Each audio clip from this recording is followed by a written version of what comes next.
welcome to this new edition of Initiative Africa. This week we are in Sharm el-Sheikh in Egypt, where the COP27 has just ended. In this episode, we meet those who are looking at the African priorities in the fight against climate change. And here are the main highlights. Creating awareness among young African generations to environmental issues is the choice of this doctoral student in economics from the University of Libreville in Gabon. She has become aware of the priorities of the continent and understands why Africa and the West do not necessarily have the same conception of the solutions to be implemented thanks to her studies. Marina Eyang Mve is our guest this week. So our real expectations are that our realities in Africa should be taken into account at the international level and within this COP. We meet a tribe of snake hunters, the Keiras, in Guinea. With them, the tradition of saving lives of those threatened by reptiles has survived for generations. It's an evil snake. The whole population was terrified. If we didn't catch this snake, it would have moved from neighborhood to neighborhood. African youth from several countries present at COP27 came to defend their vision of the environment. We meet a new breed of young African activists. So we are glad that we finally have a youth pavilion which is trying to mobilize and bring together young people to ensure that they can be able to share their ideas. At the heart of Guinea, in Farana, survives an African tradition well guarded by a family, the Keiras, who are indeed a tribe of snake hunters trained for generations to save lives by treating victims of bites from these fearsome reptiles. They are now touring the country treating patients and catching snakes. Our correspondent Sayon Koroma followed them to Kobikoro, a village where a snake was terrorizing the inhabitants. Take a look. It is a house of horror. Kaba, its owner, is one of the most desperate persons in Farana. In just 1 week, a deadly snake caused panic in this compound, killing 3 family members. The tenant's wife, grandson, and his only son, aged 14, have all succumbed to the reptile's deadly venom. It was a week of living dangerously for the inhabitants. Part of Farana was almost deserted, as the locals fled the danger posed by the poisonous snake.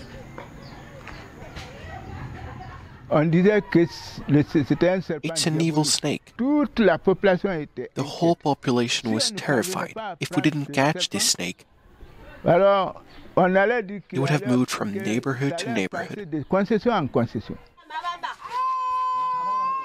In the event, it was due to the Keiras tribe from the village of Tambaya, 80 kilometers away, that the snake was captured in time-honored fashion and its fate sealed in typical Keiras manner.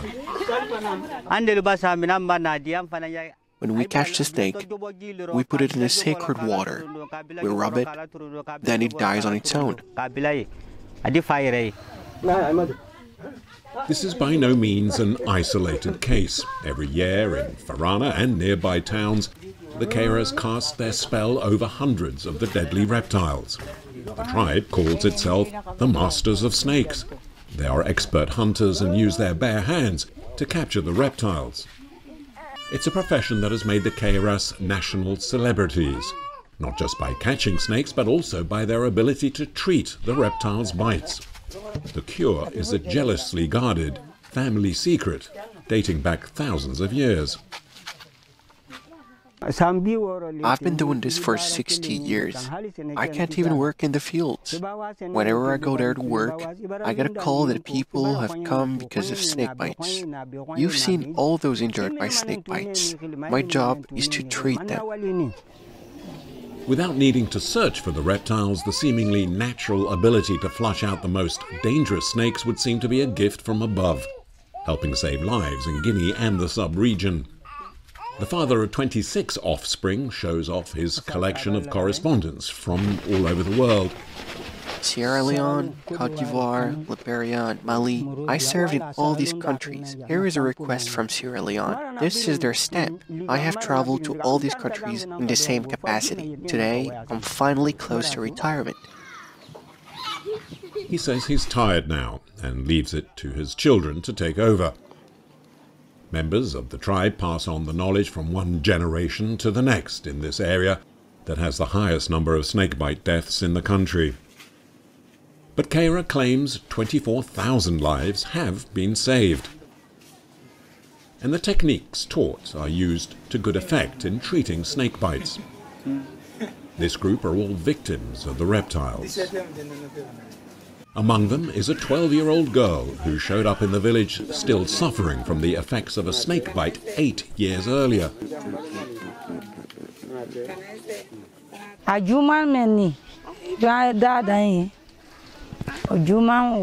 Before, my daughter's wound was worse than this. The wound came up to here. But since I'm here, thank God, otherwise my daughter was completely deformed, and even these bones were becoming increasingly apparent. But now it's fine. It's those who cannot afford to go to hospital that find salvation among the Keiras. Al-Hassan is the second oldest son of the tribe, in charge of extracting the snake's fangs. His patient today is a 4-year-old boy. But first, the Keiras' secret incantations must be performed. Only then will Al-Hassan gently remove the reptile's fangs with a magic cotton.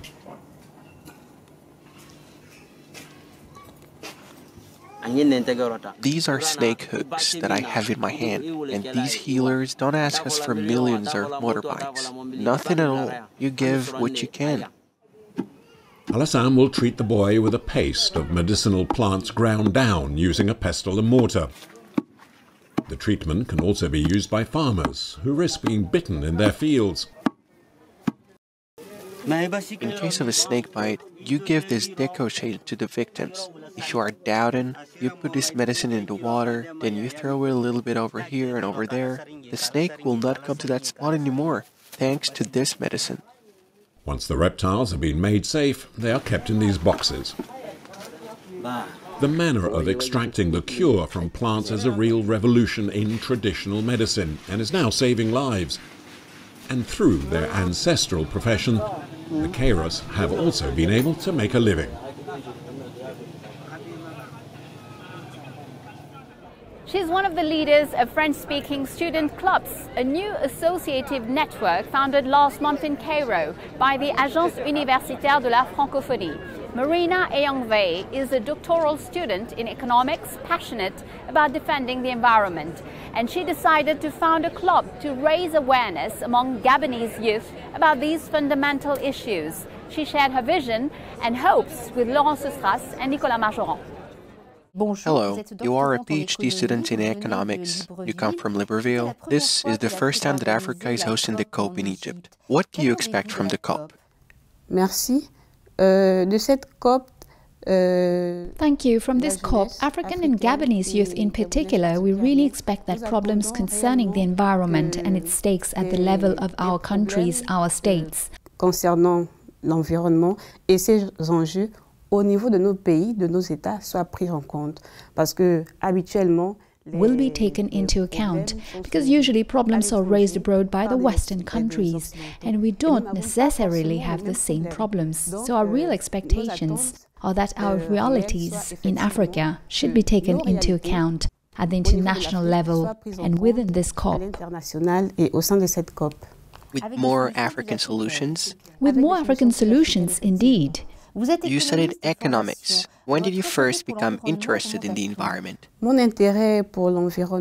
interest in the environment goes back to about 5 years ago. As a young person living in Africa, especially in Central Africa, environmental issues are relatively new because we have a tropical climate.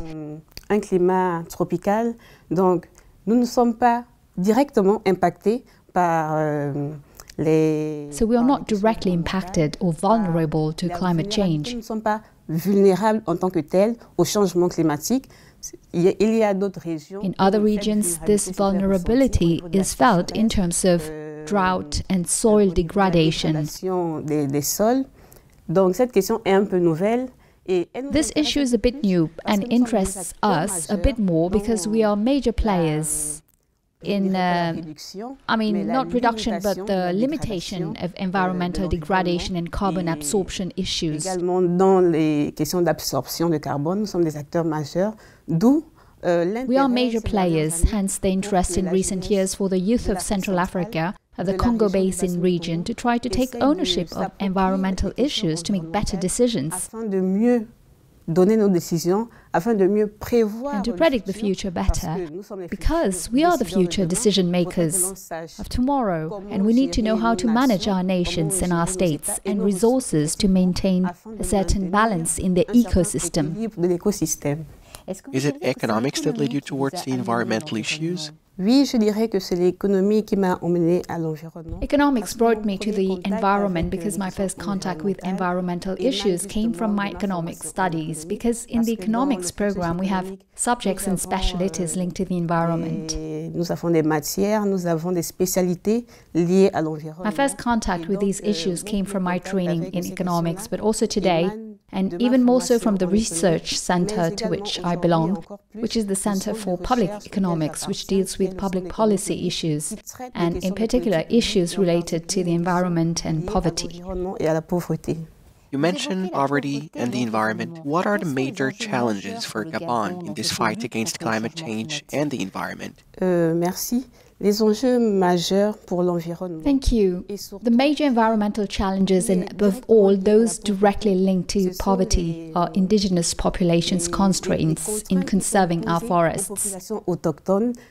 Pour la conservation de nos forêts. Parce qu'il faut le dire, au niveau du Gabon, les populations autochtones se ressourcent. In Gabon, the indigenous people use the forests and cut down areas to cultivate crops and obtain the wood they need to build their homes. Se ravitailler en bois nécessaire à la construction de logements. Alors, so if we have to stop destroying forests, what do we propose in return to allow these populations to, how can I put it, satisfy their needs? De satisfaire leurs besoins. Donc, faudrait, en retour, que ces populations-là aient. So in return, these populations should have the necessary funds to survive if they have to stop cutting down trees essential for their daily lives. Des arbres qui sont nécessaires à leur vie au quotidien. This is really what is at stake for the people of Gabon. Pour les populations au niveau du Gabon.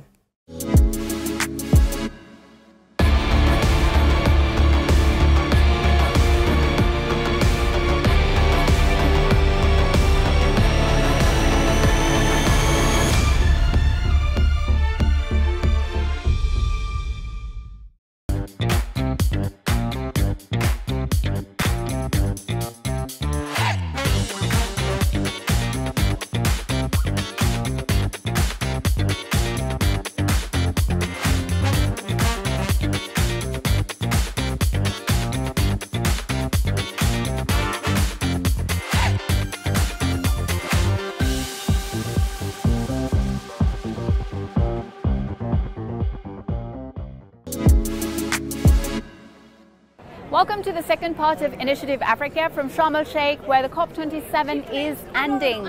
They came from Tanzania, Cameroon, DRC, Morocco or Eritrea to defend the cause of their countries and the African continent.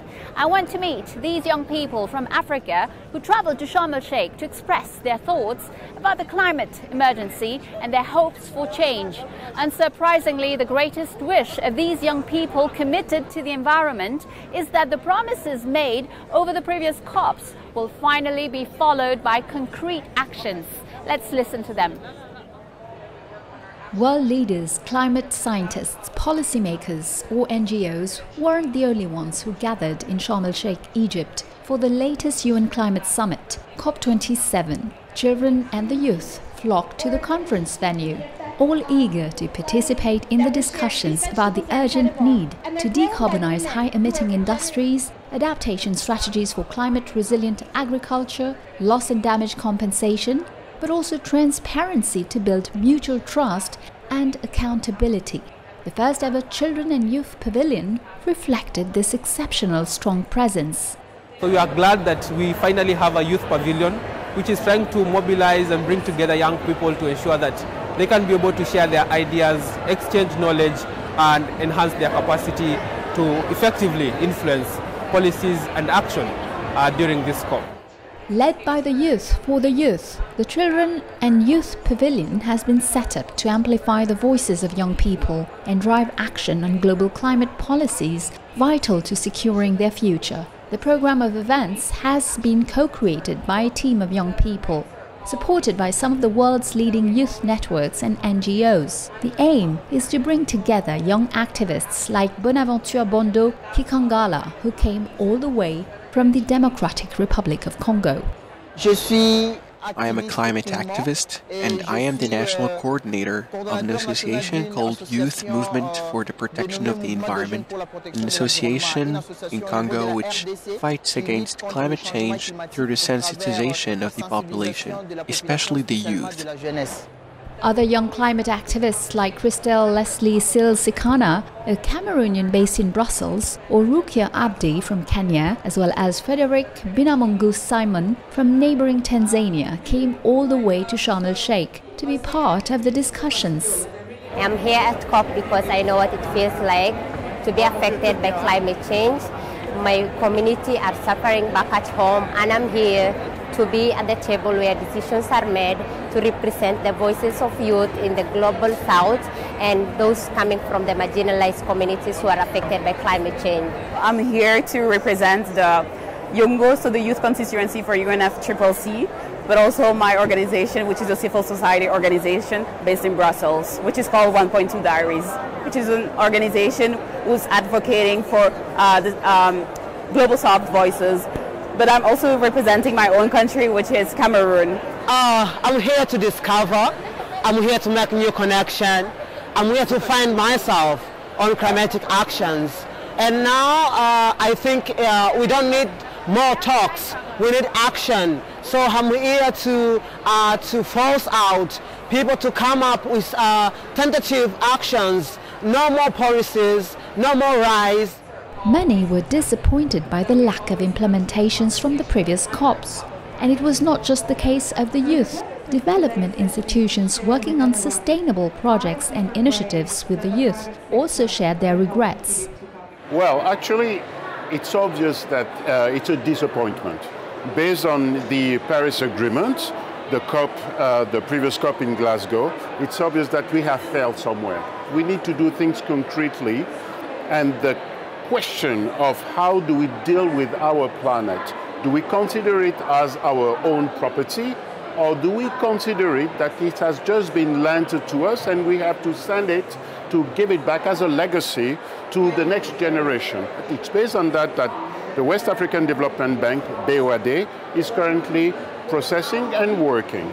While the aim of these climate activists is to meet other young people around the world who are passionate about taking action for climate justice, these young people came prepared to exchange knowledge, share solutions and demand action from world leaders. I'm expecting that promises should be kept about climate finance, because there's a $100 billion out there that didn't go to the African communities. I'm expecting carbon emissions to be reduced. And finally, I'm expecting that we go on from ambition to action. While the youth demand actions, not just words, the BOAD, the West African Development Bank, has recently mobilized funds worth €750 million through a fundraising operation complying with climate and sustainable projects for the youth. Our aim is to create future so that our young generation, the youth, can project themselves in the future. That's the one thing. The other thing, the way we process, the way we work is very simple. We work directly because, as you know, we have been accredited to 3 climate funds. So we work with them so that we can have cheap funding, the lowest possible, with projects compliance with the climate, with the sustainability. Among other themes, the energy transition in Africa was also on everyone's lips. Move from rhetoric to concrete actions and put an end to polluting energies, the energies that are today causing us harm. Shift from fossil energies and turn to the promotion of 100% renewable energies accessible to all to create jobs for all and make energy cheaper. While projects around the energy transition, climate or sustainability are rising in Africa, climate anxiety has become a real syndrome for the youth.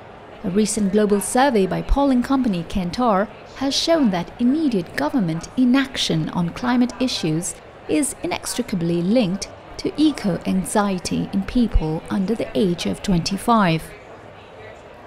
Let's hear this African voice about the continent's relationship with environmental protection. In the second part of her interview, Marina Eyang Mve tells us about the imperatives of education and governance. Let's listen to her. Is the environment also about economics, about money? Est-ce que l'environnement est une affaire d'argent? Is the environment about money? No, because it is precisely about the need for money. Le besoin d'argent, This economic capitalism has led us to environmental degradation, and today the objective is to reduce this need for money to preserve the environment. Au besoin d'argent afin de préserver cet environnement. Donc l'environnement n'est pas une question d'argent. So the environment is not a question of money. It's a question of survival. Because if we continue with our habits of wanting to satisfy luxurious and tertiary needs, we are heading straight for the destruction of humanity. So we have to go back to the basics, satisfying primary needs, which will reduce and slow down the degradation of the environment. You mentioned the Gabonese forest, one of the world's largest forests and an extraordinary long for the planet. Should Western countries contribute more to its preservation? Bien sûr, les Occidentaux Of course, Westerners should think about how to preserve this forest, this Gabonese forest, and more generally the forest of the Congo Basin, to maintain a balance in the ecosystem. And this is precisely the major challenge today of our states. We are asked to preserve, but in return we need to see the interest of preserving. Of course, the interest is general, but for those states that deprive themselves, there should be consistent and, above all, tangible return, because the whole point is not to grant money, but we must also ensure that this funding is channeled properly. And that's the major issue today, not just granting funding, but ensuring that this funding is properly channeled so that the population can benefit from it, and making sure that the poverty gap within these countries does not become wider. There is a lot of talk about corruption as a factor in aggravating climate change problems. What do you think about this? Corruption is a global problem, and indeed corruption essentially reduces the effect of certain policies. It disorients the objectives. Ça désoriente les objectifs, et c'est un facteur sur lequel on devrait. And it's a scourge that we should really work on, especially in our states which have high corruption rates. Donc, des financements liés à l'environnement. So, environment-related funding should be better managed, and above all, better monitored. States should act as police to keep an eye on environmental funding, so that the affected populations are the first beneficiaries of this money. There should be a follow-up so that this is actually done on the ground. You are head of a student club, intended to raise awareness about environmental issues. What about governance, creating awareness, and the need to audit and control? Will it be part of this global reflection? Oui, à terme, ça fera partie de cette réflexion. Yes, in the long run, it will be part of this global reflection because the young people of today are the future decision makers of tomorrow. Education and awareness must therefore start dès le bas âge. Donc, il faudrait déjà qu'ils prennent conscience à leur niveau. at an early age. Young people should be aware of what is at stake in environmental matters and above all the impact that this will have, the responsibility of each person in the governance of environmental issues, Gouvernance sur les populations, governance of the populations, governance in the policies, the public policies that will be put in place. For all these policies to achieve their objectives, we need decision makers with integrity, intègre, bien formés, who are well trained and available to give their best. Well, that's all for us from COP27 in Egypt. Initiative Africa is over for today. You can, of course, find Marina Eyang Mve's interview and the replay of our programs on our website, africaonair.com, and feel free to share, like, and comment using the hashtag Initiative Africa. Take care of yourselves and see you next week for a new edition of Business Africa.